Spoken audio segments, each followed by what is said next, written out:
It's like shuffleboard, only it's bigger, it's on ice, and there are stones involved. That's basically curling, and it's a lot harder than it looks. The accusations that sparked this investigation come from a victim of a crime this officer was assigned to investigate. All right, well, from rabies to hockey, that is a rough transition, but I'm going with it. Just as Tom did at Rogers, East Valley High School wanted to honor its seniors, so Tom was brought out to paint the field here too. See, in the last month, more than 270 people in Spokane County have tested positive for COVID-19, and the Spokane County health officer says things are actually starting to level off, but we're not ready to get back to normal just yet. So people at home, if they're thinking that their Christmas lights are a pain, you probably disagree with that. Well, ever since we got to the base this afternoon, things have actually been pretty calm here, despite the chaos that was unfolding on Wardner Peak. What do you think? Who do you think is going to be the quarterback for the Cougs?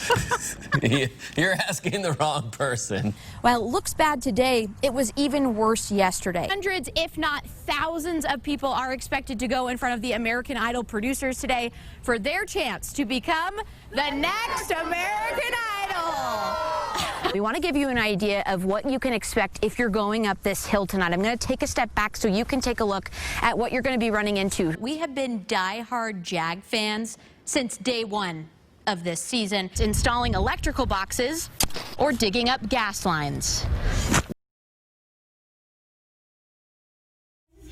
Oh, I hear them. Mercy on us, we got a ton of them out there. Time is a funny thing. One day you're trick-or-treating.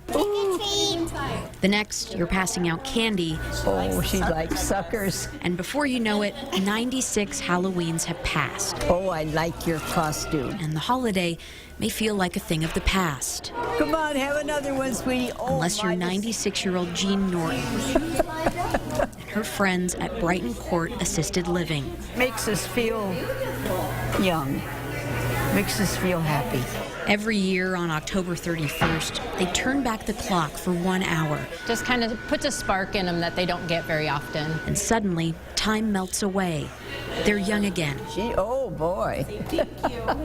As they pass out candy to trick-or-treaters who come right to them at Brighton Court. Oh, my. This year, it's kids from the Northeast Youth Center. Oh, well, it's hard to describe it because it's so perfect.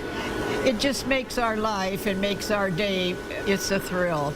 Yeah, it really is. It just takes you back. It just takes you back to the days when you did that same thing that their mothers are doing now. Jean has been there before. She's a great grandmother.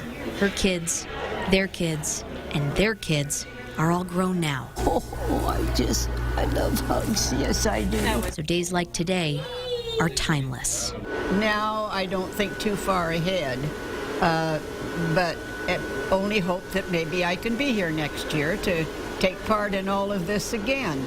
Ever since her son was shot and killed by Spokane police on January 7th, Debbie Novak has searched for clarity.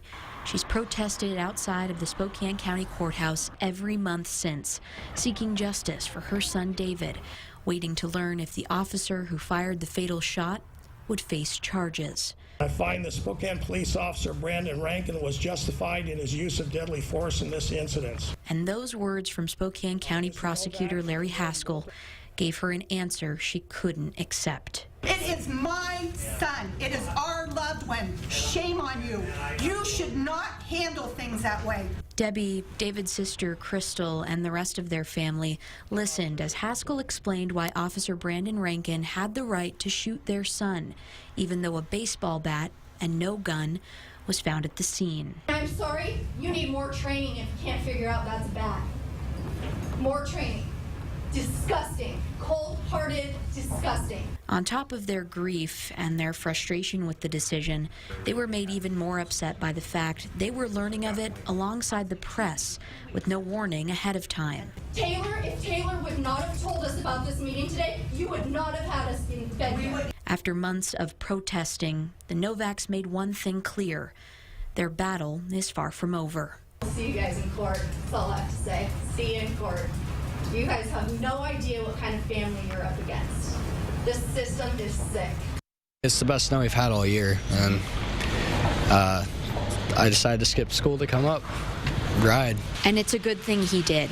Had 17-year-old Blaine Goodner and his dad not been at Silver Mountain today, the rescue efforts to find 6 skiers trapped in an avalanche would have had 2 less volunteers. We were riding chair 4, which is the one that faces towards the mountain, and it happened right when we were on the chair, but we didn't see it. And then we came down and they told us about it. We went back up and went to it. Blaine and his dad joined the crews already searching for the skiers. They probed the snow with 10-foot poles, hoping they'd find someone, and they did. One of the people she was riding with was the last person we found that was 9 feet under and was still alive, completely fine. Me and my dad talked while we were on our way. We're like, the odds of someone being still alive after an hour under there are pretty slim. 5 of those skiers beat those odds, but sadly, Blaine and his dad were right. The avalanche killed 1 person. For being as big as it was a good outcome, to be honest with you. Could have been a lot worse. As chaotic as it sounds, Blaine says somehow everyone was able to stay calm. We all kind of just did what we needed to do. It's just, everyone that was up there has rode here for a long time pretty much. Because if it were him and his dad, they'd want the same. They knew that they couldn't be frantic, and they knew what was happening, they knew how many people there were, and they just needed to come together and do what they needed to do to find them.